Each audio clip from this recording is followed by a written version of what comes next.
Hello students, a very good morning. I am your teacher from Sanskriti Gurukulam School. How are you students? I hope you all are fine. Today I am going to take up subject Hindi.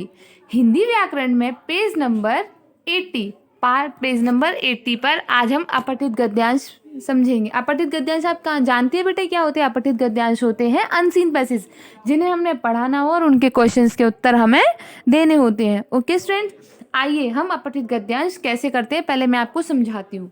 अपठित गद्यांश में बहुत बड़ा paragraph होता है, बहुत सारी lines लिखी होती है। उन्हीं पैराग्राफ्स में से हमारे क्वेश्चंस के आंसर्स मिलते हैं। छोटे छोटे क्वेश्चंस जो होते हैं उनके आंसर्स, कुछ कुछ छोटी छोटी चीज़ें होती हैं एक्सरसाइज के माध्यम से उनके आंसर्स मिलते हैं।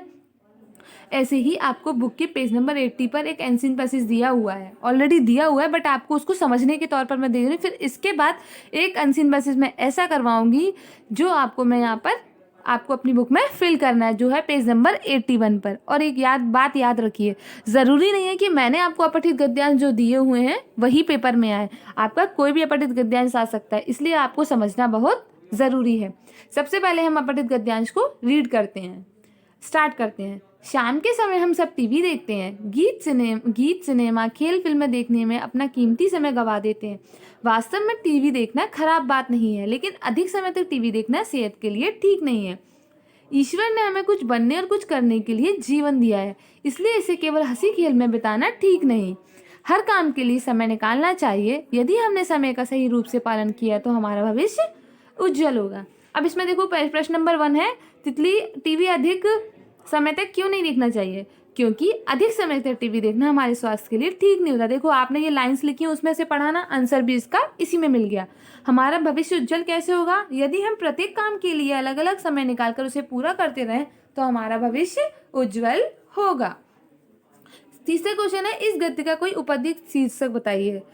मतलब उसमें बताया गया कि इसका टाइटल बताइए कि इसका कोई उपयुक्त शीर्षक। तो इस गद्य का उपयुक्त शीर्षक है समय पालन। ये तो बहुत छोटा सा अपठित गद्यांश था। आइए हम आपको एक और अपठित गद्यांश है उसको समझाते हैं। पेज नंबर 81 निकालिए, ये लिखा है,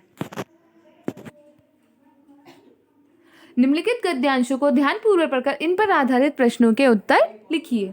सच्चा मित्र एक शिक्षक की भांति होता है। जिस प्रकार शिक्षक छात्र को सन्मार्ग की ओर अग्रसर करता है, उसी प्रकार सच्चा मित्र अपने मित्र को पाप के गर्त गिरने से बचाता है। मानव जीवन अधिक रहस्यपूर्ण है। कभी कभी जीवन में ऐसे अवसर भी आते हैं जब मनुष्य की बुद्धि नष्ट हो जाती है और उसका मन पाप की ओर दौड़ता है। ऐसे समय में मित्र का ही उपदेश अधिक कल्याणकारी सिद्ध होता है। मित्र के उपदेश का जितना प्रभाव हृदय पर पड़ता है उतना किसी और का नहीं। तो सबसे पहले हमें इसमें पहले क्वेश्चन दिया है, सही उत्तर पर सही चिन्ह का निशान लगाइए। सच्चा मित्र होता है छात्र की भांति, पड़ोसी की भांति या शिक्षक की भांति? इसका आंसर है शिक्षक की भांति। देखो आपने एनसीन पैसेज में ऊपर पढ़ा था तो वैसे का वैसा आंसर आ गया ना। बुद्धि नष्ट होने पर मनुष्य क्या करता है? मनुष्य पाप करने लगता है। मित्र के उपदेश प्रभाव किस प्रकार पड़ते हैं? हृदय पर पड़ते हैं। उपयुक्त गद्यांश का उपयुक्त शीर्षक भी लिखना है, तो हमने लिख दिया सच्चा मित्र। ओके स्टूडेंट्स, लेन लास्ट क्वेश्चन नंबर 3, शब्द का अर्थ से सही मिलान कीजिए। मित्र का दोस्त, गर्त गड्ढा, सन्मार्ग अच्छा रास्ता, अवसर मौका और हृदय दिल, ये आपको फिल करने हैं। देन उपर्युक्त गद्यांश में प्रयुक्त निम्नलिखित शब्दों के विलोम शब्द लिखिए। सच्चा का झूठा, नष्ट का निर्माण, जीवन का मरण, पाप का पुण्य, सन्मार्ग का कुमार्ग और मित्र का दुश्मन। देखिए कितना सिंपल था। आया समझ में आपको अपठित गद्यांश?